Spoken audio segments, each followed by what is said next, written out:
mais adequadas, que práticas são mais adequadas, são mais eficientes de serem implementadas junto ao aluno superdotado. Tá? Obrigada.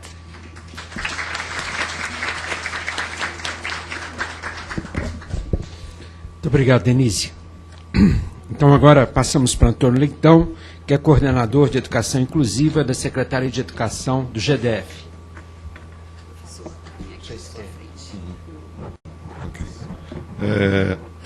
Boa tarde a todos. Em primeiro lugar, obrigado pela oportunidade.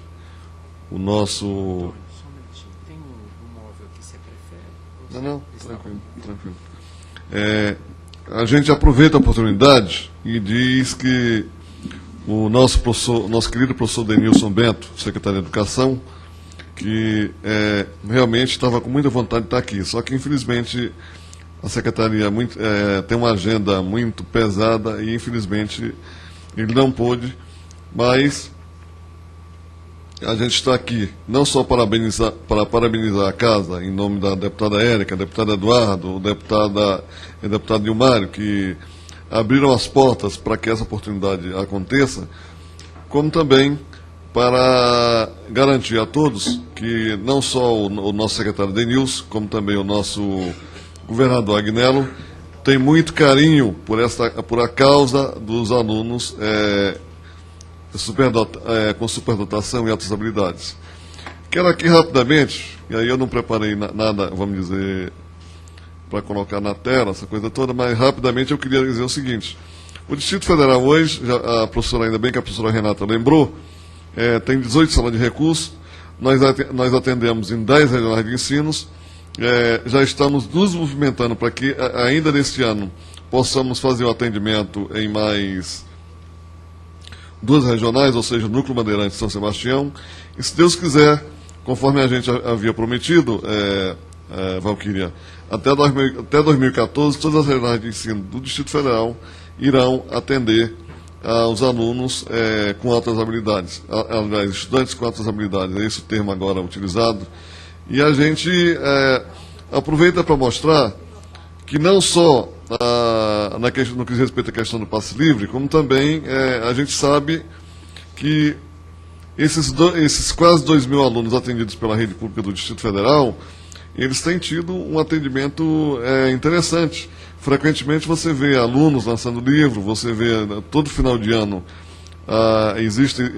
acontecem exposições, trabalhos mesmos feitos pelos professores da cidade. A gente sabe que o esforço é grande. A gente sabe que falta muita coisa ainda para acontecer, não só em relação aos alunos, aos estudantes com altas habilidades, mas também em relação, vamos dizer, aos estudantes com deficiência de modo geral, que fazem parte do público-alvo da educação especial. A gente sabe que muita coisa precisa ser feita, mas a gente entende que os avanços vêm acontecendo ao longo do tempo, os avanços vêm acontecendo, e nos colocamos, tivemos aqui uma verdadeira aula hoje aqui, graças a Deus. Acho que todos os expositores foram muito bons, e a gente sai daqui enriquecidos vamos dizer, de conhecimento. E a gente até gostaria que a professora Renata, a professora Zenita, professora Denise, depois, até a gente poderia montar um seminário aqui no Distrito Federal, trazendo, vamos dizer, de uma maneira mais efetiva, essa questão da educação para altas habilidades. Mas, tirando tudo que foi colocado, a gente só quer aqui, mais uma vez, reafirmar o nosso apoio, o nosso carinho a essa causa, porque a gente entende que são seres humanos, e seres humanos precisam serem humanos. Então, por isso é muito importante que, além da formação, vamos dizer, dessa formação do dia a dia, a preocupação com o currículo, com o conhecimento, a gente também, conforme disse a professora, procure fazer com que essas pessoas sejam também humanos, e que esse conhecimento adquirido por eles possam se reverter de bens, vamos dizer, em forma de conhecimento, capital, vamos dizer, um bom capital social humano, para que a nossa sociedade possa usufruir disso. Mas para concluir, eu quero dizer o seguinte, deputado Eduardo, a educação de qualidade, ela tem que ser um bem comum a todos. Claro que não aquela roupa que tem que servir em todo mundo, respeitando as especificidades, as individualidades de cada um, mas a nossa obrigação principal, enquanto Estado, enquanto gestão, é garantir educação de qualidade para todos. Então, mais uma vez, a gente agradece a oportunidade e nos colocamos, enquanto Secretaria de Educação do Distrito Federal, nos colocamos à inteira disposição de vocês para melhorar esse serviço e promover mais debates. Um grande abraço a todos, obrigado.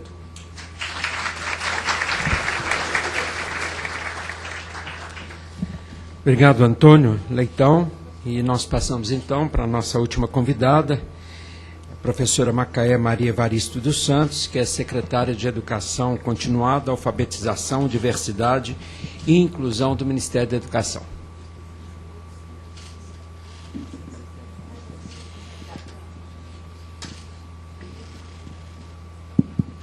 Boa tarde a todos. Respeitando as especificidades, as individualidades de cada um, mas a nossa obrigação principal, enquanto Estado, enquanto gestão, é garantir educação de qualidade para todos. Então, mais uma vez, a gente agradece a oportunidade e nos colocamos, enquanto Secretaria de Educação do Distrito Federal, nos colocamos à inteira disposição de vocês para melhorar esse serviço e promover mais debates. Um grande abraço a todos, obrigado.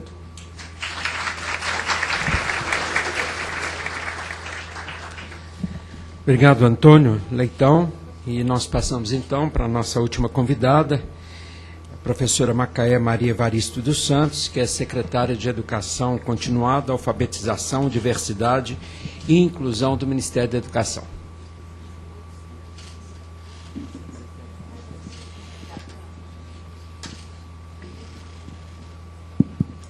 Boa tarde a todos e a todas. Eu quero inicialmente agradecer Eduardo Barbosa e Nilmário Miranda, dois conterrâneos, né? Os mineiros têm que sempre dar essa pista. Então, para mim é um prazer agradecer a deputada Érica Cocai. E desde que eu cheguei aqui em Brasília, eu já tive a honra de participar de várias mesas com a deputada Érica Cocai. Eu imagino que porque a gente trilha caminhos e perspectivas bem próximos, né? Então, é um prazer, eu fico muito feliz de poder. Obrigado, Antônio Leitão. E nós passamos, então, para a nossa última convidada, a professora Macaé Maria Evaristo dos Santos, que é secretária de Educação Continuada, Alfabetização, Diversidade e Inclusão do Ministério da Educação.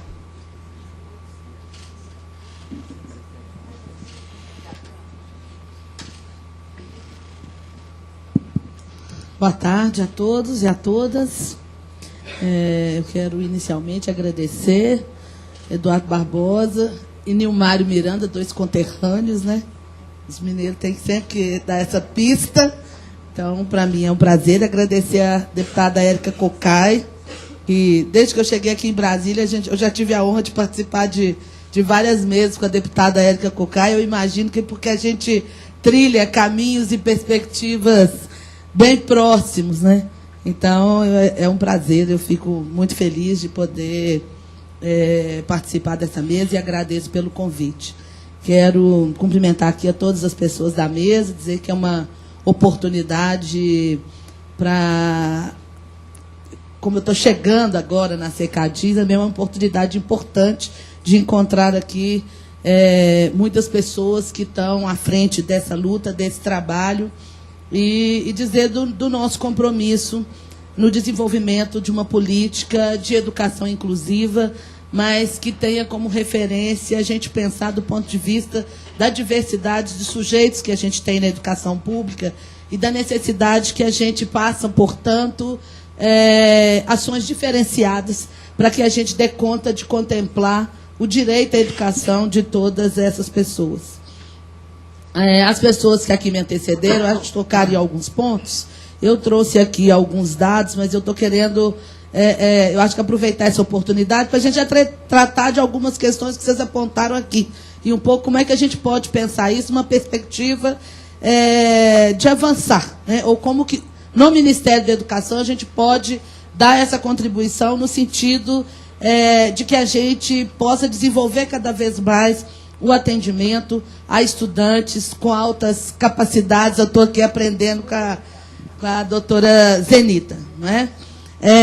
A primeira coisa que eu queria destacar é a questão do censo escolar. Eu acho que esse aspecto ele é muito importante. O censo escolar ele é um balizador de toda a nossa ação política em relação a estados e municípios.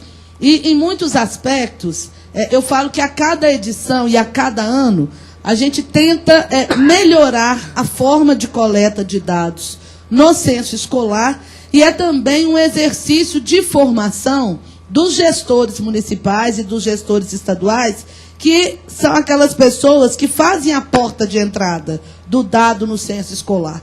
Então, a gente sensibilizar gestores nesse sentido de que informar ao censo escolar é garantir que a gente tenha um melhor retrato do que a gente está fazendo, né? De quais são os estudantes, as crianças que nós estamos atendendo. Eu penso que, apesar de todas as críticas, a gente tem avançado ao longo dos anos na coleta dessa informação. Então, só para dar um dado, né, aqui, em 2003, o censo escolar, ele indicava 1.720 estudantes com altas capacidades matriculados na educação básica, né? O censo de 2012 indicou 10.902. Então, a gente pensa assim, esse dado ainda não é toda a realidade, não é o dado.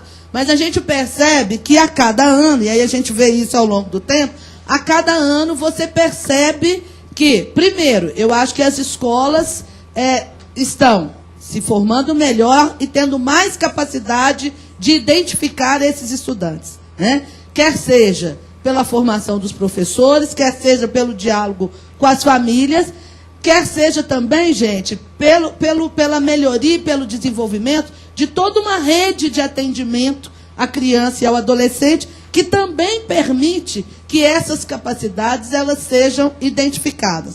Então, eu acho que esse é um dado importante.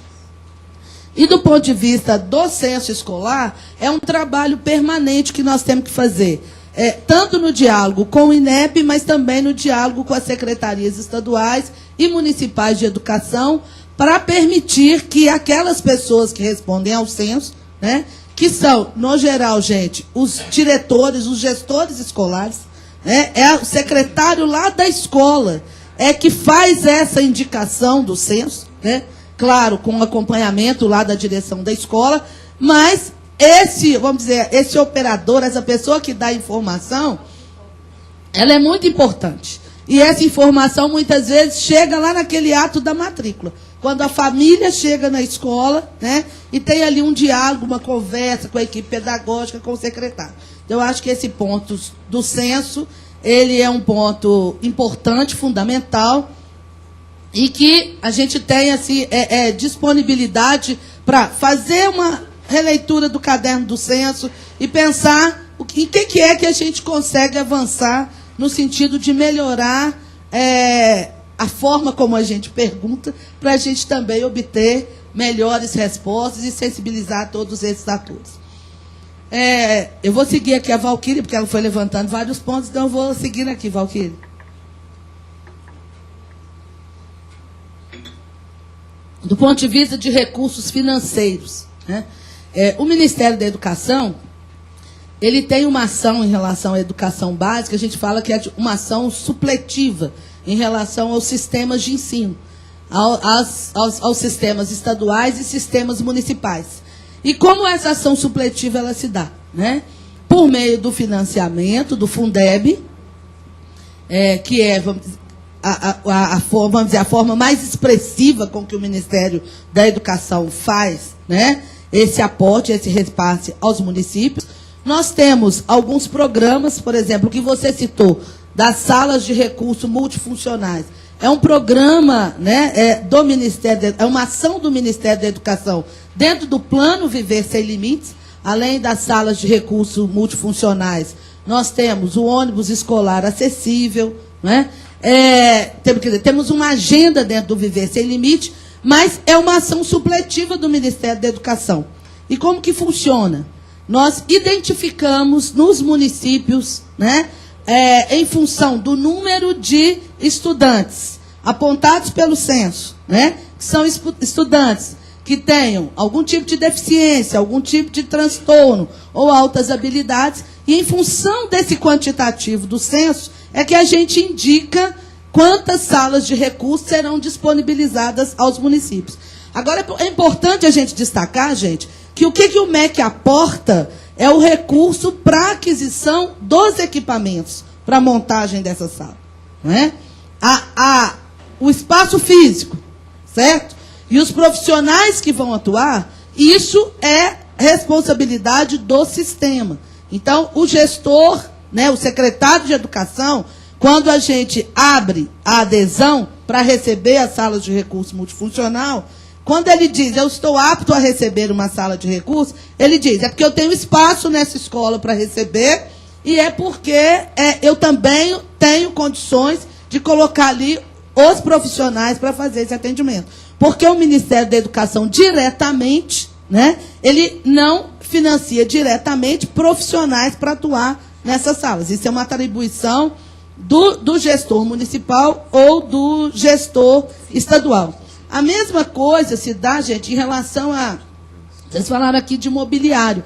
Por exemplo, a partir desse ano, nós estamos, além de adesão para novas salas de recursos multifuncionais, a gente também está com uma linha de apoio, que é a complementação. Porque, na verdade, esses equipamentos, e aí nós estamos num processo que também o desenvolvimento e o atendimento tem provocado mudanças. Então, hoje a gente tem uma série de possibilidades que há 10 anos atrás a gente não tinha. Não é? Então, a gente também tem feito um esforço no sentido de atualizar o que a gente tem do ponto de vista da materialidade, de infraestrutura, de software, para que, por exemplo, o município que recebeu as primeiras salas, né, ele pode ter, então, o apoio do MEC para a complementação desses equipamentos. A mesma coisa em relação ao mobiliário, né?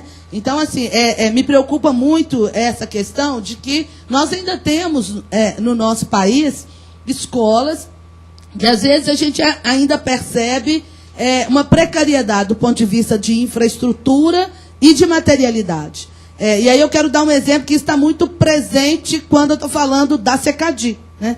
Nós temos uma meta importante, que é o investimento nas escolas que estão nas áreas rurais. Porque a gente sabe, quando a gente está falando de condições de existência das escolas, as nossas escolas que estão nas áreas rurais são aquelas que não estão nas melhores condições.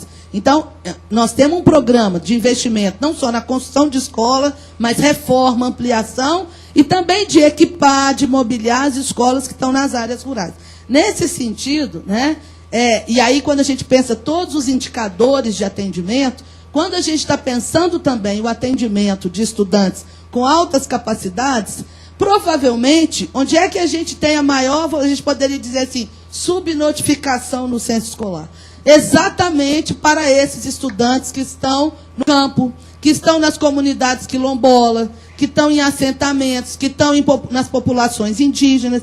Então, aí a gente tem um trabalho muito grande, que é de um investimento diferenciado também para alcançar essas populações, né? Que a gente precisa fazer e precisa garantir que esse conhecimento esteja disponível a esses profissionais. Em relação à formação continuada, o Ministério da Educação trabalha com um programa, com uma rede, que é a Rede Nacional de Formação Continuada, de professores da educação básica. Essa rede nacional hoje, ela aglutina todas as nossas universidades federais, e nós trabalhamos com um catálogo de cursos, e são cursos de extensão, aperfeiçoamento e especialização. Então, nós trabalhamos com 3 categorias de curso. Anteriormente, gente, isso era muito diversificado. Tinha curso com as mais diferentes carga horária. A gente tinha uma cartela assim com quase 1000 cursos, né? e sem muito conhecimento de qual o conteúdo, o que estava dentro desses cursos que eram oferecidos no Brasil inteiro. Então, fizemos um esforço nos últimos anos de criar um catálogo com essas universidades, produzir um inventário para esses cursos, e hoje nós temos uma forma de organização da demanda e uma maneira de responder essa demanda. Todas as escolas, os gestores das escolas, por meio de uma ferramenta que é o PDE interativo, que é uma ferramenta de planejamento, né, do desenvolvimento lá da sua escola, ele indica ao Ministério da Educação quais as áreas que ele gostaria que os seus profissionais fizessem a formação. Então, por meio do sistema, o diretor da escola faz essa indicação. Nós queremos, por exemplo, o meu professor precisa de um curso na área de História da África e Cultura Afro-Brasileira.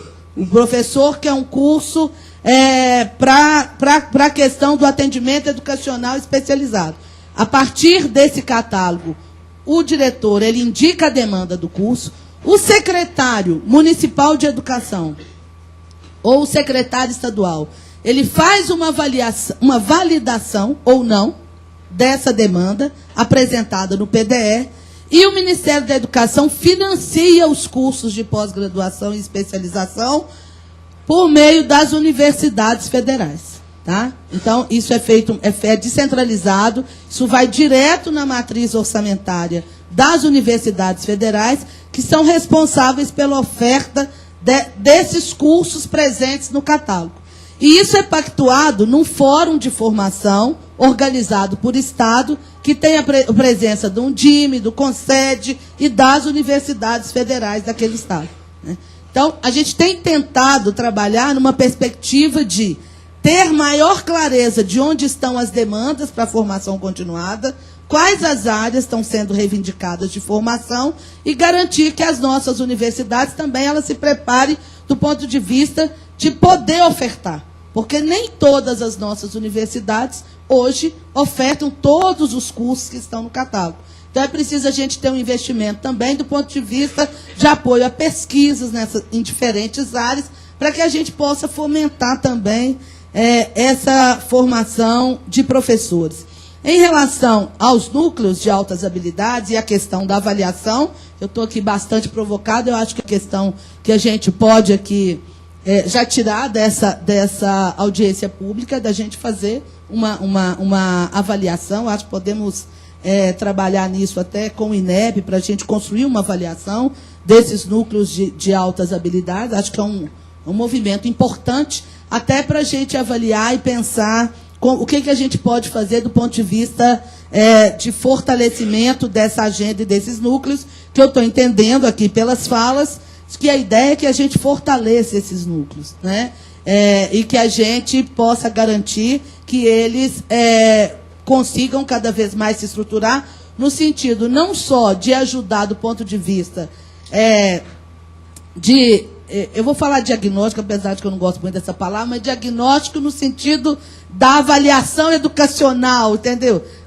Do estudo da criança. Mas também que ele pense, né? E aí dialogando aqui com a professora Zenita, mas também um pouco como que a gente pensa a agenda do atendimento educacional especializado, que o que é importante é a gente construir um plano de atendimento individualizado por estudante. Quer dizer, talvez o grande desafio que a gente tem, né, o grande desafio que a gente tenha hoje é porque quando a gente fala desses 10.902 estudantes que nós temos, provavelmente eles têm demandas muito diferenciadas. E uma coisa que eu considero aí importante, e acho que está ligada também à minha trajetória, eu tenho nos últimos anos debatido muito a ideia de educação integral, e acho que isso cada vez mais fica forte aí, né? Da gente pensar numa perspectiva que a gente tem muitos lugares para aprender, e acho que as redes e os sistemas de ensino precisam trabalhar nessa perspectiva de uma diversidade de espaços educativos. Então, assim, da experiência que eu tenho, né, que era da gestão do município de Belo Horizonte, a gente criou em Belo Horizonte rede de museus, Como é que os museus da cidade se articulavam para atender estudantes da rede pública? Muitos desses nossos... Aí, gente, eu quero dizer assim, eu quero pegar exemplo, até pelo que eu vi no vídeo. Muitos meninos ali com altas capacidades do ponto de vista das artes e das artes plásticas. Só que não adianta a gente pensar que esse estudante, né, é lá no núcleo de altas habilidades que ele vai desenvolver isso. Não, eu tenho que articular esse menino, entendeu? São com os artistas da cidade, nos museus da cidade, né?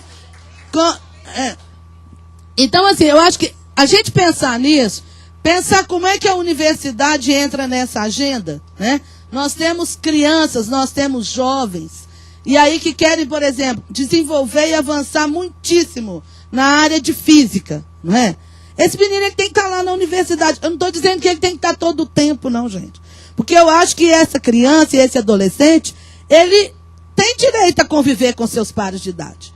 E ele não tem que estar só em um lugar. Eu acho que quando a gente fala num plano, é porque a gente precisa construir uma agenda que ela seja flexível e permita a esse estudante, né, viver todas as suas potencialidades. Não só os que têm altas capacidades. Nós todos. Porque nós todos, né, gente? A gente tem diferenciações e acho que podemos ter essa possibilidade de viver na nossa plenitude e o direito à educação trabalhar para que a gente pense isso. Então, assim, eu queria muito chamar essa questão da gente pensar sempre como é que a gente trabalha cada vez mais para que a gente tenha cidades educadoras, municípios educadores, né? Que o lugar onde a gente nasça não seja fator de construção da desigualdade educacional. Então, que as crianças do campo, que as crianças que estão nas aldeias indígenas tenham direito a viver a sua experiência educativa com plenitude.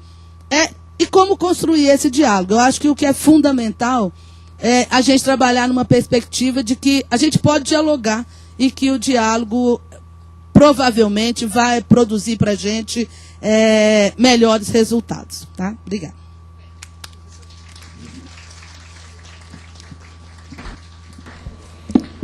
Bom, obrigado, Macaé. Bom, nós vamos fazer uma dinâmica aqui.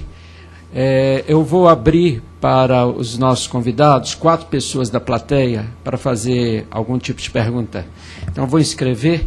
Ele está pedindo já há algum tempo. 1, 2, 3, 4, 5. Encerrou, tá bom? E depois a deputada Érica, que é autora do requerimento. Só vou, por favor, seu nome. Nome? As crianças que estão nas aldeias indígenas tenham direito a viver a sua experiência educativa com plenitude. E como construir esse diálogo? Eu acho que o que é fundamental é a gente trabalhar numa perspectiva de que a gente pode dialogar e que o diálogo provavelmente vai produzir para a gente melhores resultados. Tá? Obrigada.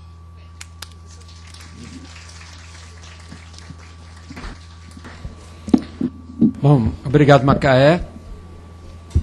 Bom, nós vamos fazer uma dinâmica aqui.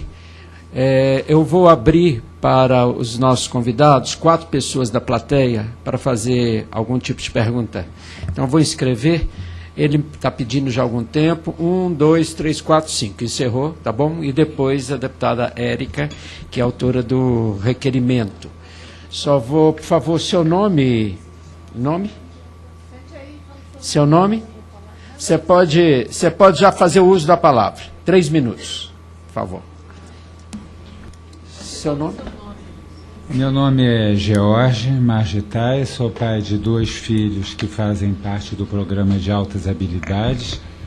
Eu gostaria de pedir a Macaé, professora Macaé, né, secretária de Educação, que incluísse no MEC do currículo de professor umas noções de psiquiatria para que os professores entendessem um pouco do seu público. Eu vou falar rapidamente o que aconteceu. Algum tipo de pergunta. Então, eu vou inscrever. Ele está pedindo já há algum tempo. 1, 2, 3, 4, 5. Encerrou, tá bom? E depois a deputada Érica, que é autora do requerimento. Só vou, por favor, seu nome. Nome? Seu nome? Você pode já fazer o uso da palavra. 3 minutos, por favor. Seu nome? Meu nome é George Margitai, sou pai de 2 filhos que fazem parte do programa de altas habilidades. Eu gostaria de pedir a Macaé, professora Macaé, né, secretária de Educação, que incluísse no MEC do currículo de professor umas noções de psiquiatria para que os professores entendessem um pouco do seu público. Eu vou falar rapidamente o que aconteceu há uns 3 anos atrás, na escola do meu filho. Eu moro lá no Núcleo Bandeirante e tem uma escola chamada Sapão e tinha um cartaz, convite, chamado Noções de Psiquiatria, Desmistificando a Psiquiatria, era o título. E eu corri no auditório da paróquia da Igreja Dom Bosco num sábado de manhã. Foi de 9 ao meio-dia. Nenhum professor daquela escola onde estava o cartaz foi. E o psiquiatra explicou que existia vários transtornos e as crianças também teriam esses transtornos. Então, como é que um professor ele pode tratar o público que ele desconhece? No caso, o meu filho, que é superdotado, ele sofreu bullying dos professores. Por quê? Ele é muito rápido, como altas habilidades, ele capta a matéria muito rápida, a cabeça dele, a mente não para, ele pegou a matéria e aí ele é autodidata em origami, ele fazia os origamis dele, não perturbava ninguém. Uma determinada professora comentou que ele fazia origami dentro de sala de aula e apenas por isso me foi dito que ele não fazia parte do quadro de elogios daquela escola, mesmo tendo notas altas, porque ele fazia os origamis. Então, esses professores precisam aprender a lidar com o seu público.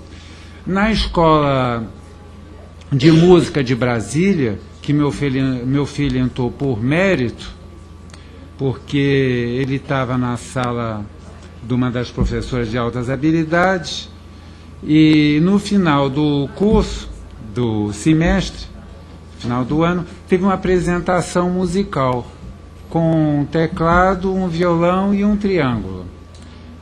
E o único instrumento que ele tocou, às vezes, era um brinquedinho da Xuxa, que brincava assim, tocava uma musiquinha.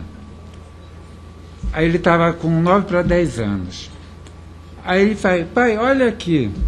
Ele memorizou na hora, naquele minuto, a melodia da 9ª Sinfonia de Beethoven. Aí o pasmo caiu para trás. Não, vamos fazer uma cartinha para a sala, para a Escola de Música de Brasília, para ver se admite ele. Ele fez o teste. No teste eu perguntei: dá para aprender? Não, ele dá para ser músico. Eu fiquei todo satisfeito. Uma vez eu comentei com a professora lá da escola de música: meu filho faz parte das altas habilidades. Ela me respondeu monossilabicamente: ah, é? Quer dizer, ah, é? Tanto faz. O que eu quis dizer para ela, que a criança de altas habilidades, ela quer sempre mais. Mas ela não se interessou, ela fazia o programa dela e acabou.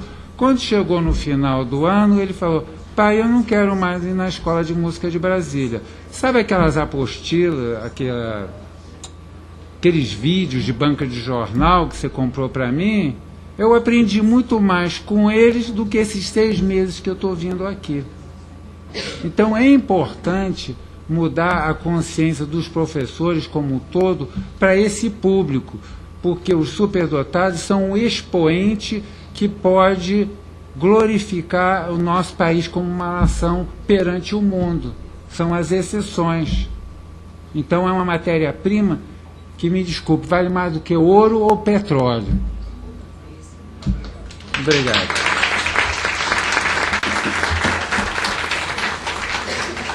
A próxima inscrita, eu não peguei seu nome. Leide.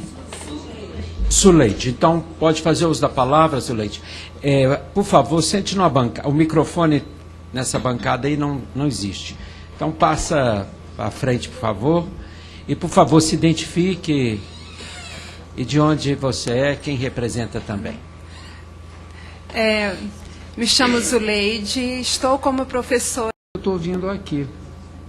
Então é importante mudar a consciência dos professores como um todo para esse público, porque os superdotados são um expoente que pode glorificar o nosso país como uma nação perante o mundo. São as exceções. Então é uma matéria-prima que, me desculpe, vale mais do que ouro ou petróleo. Obrigado.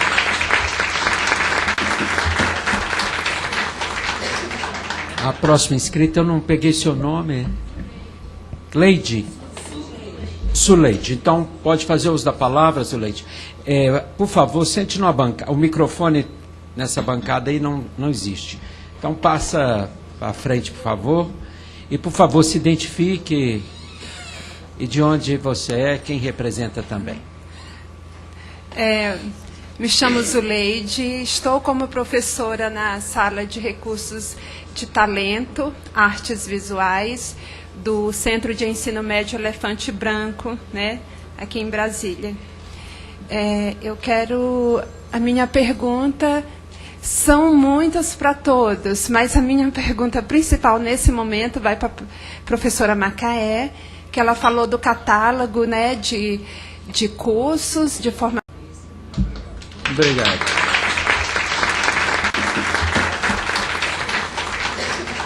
A próxima inscrita, eu não peguei seu nome. Leide. Zuleide. Então, pode fazer uso da palavra, Zuleide. Por favor, sente numa bancada. O microfone nessa bancada aí não existe. Então, passa à frente, por favor.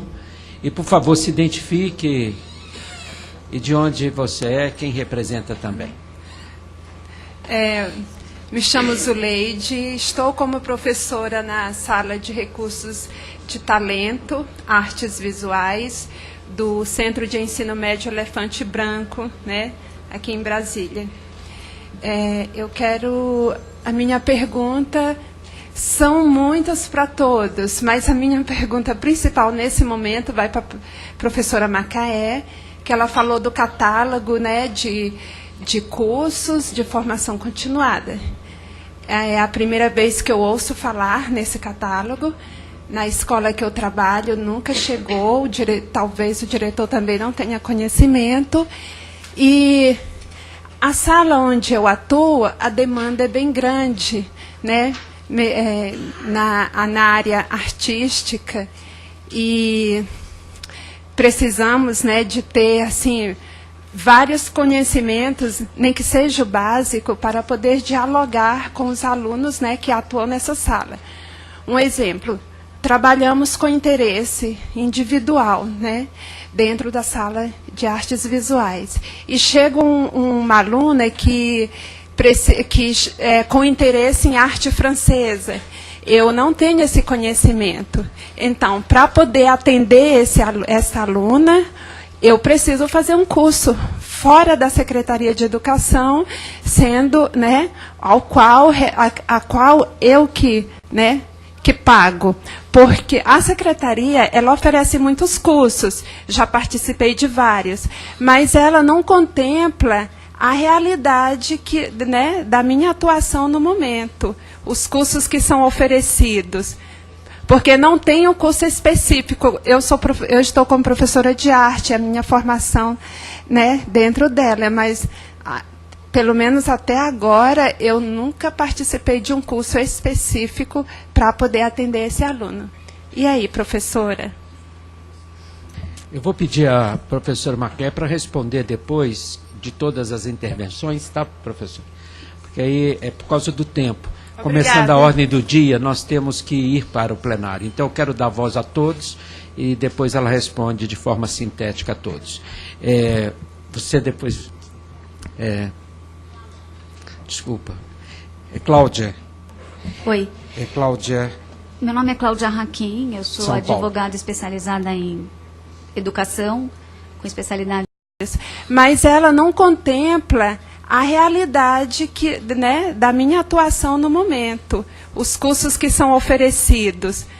Porque não tem um curso específico. Eu estou como professora de arte, a minha formação, né, dentro dela, mas pelo menos até agora eu nunca participei de um curso específico para poder atender esse aluno. E aí, professora?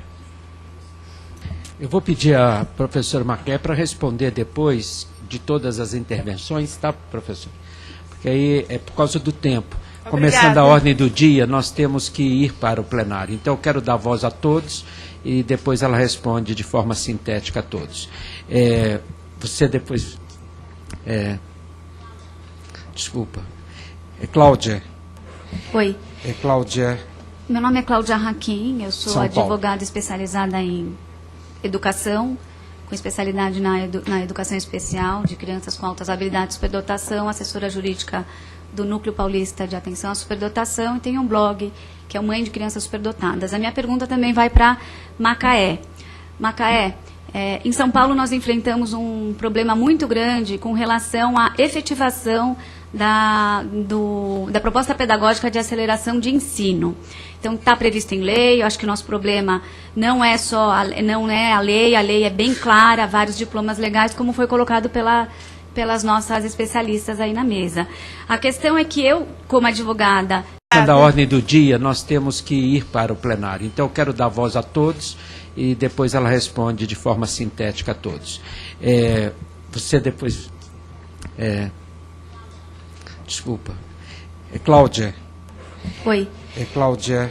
Meu nome é Cláudia Raquim, eu sou advogada especializada em educação, com especialidade na educação especial de crianças com altas habilidades de superdotação, assessora jurídica do Núcleo Paulista de Atenção à Superdotação, e tenho um blog, que é o Mãe de Crianças Superdotadas. A minha pergunta também vai para Macaé. Macaé, em São Paulo nós enfrentamos um problema muito grande com relação à efetivação da proposta pedagógica de aceleração de ensino. Então, está previsto em lei. Eu acho que o nosso problema não é a lei é bem clara, vários diplomas legais, como foi colocado pelas nossas especialistas aí na mesa.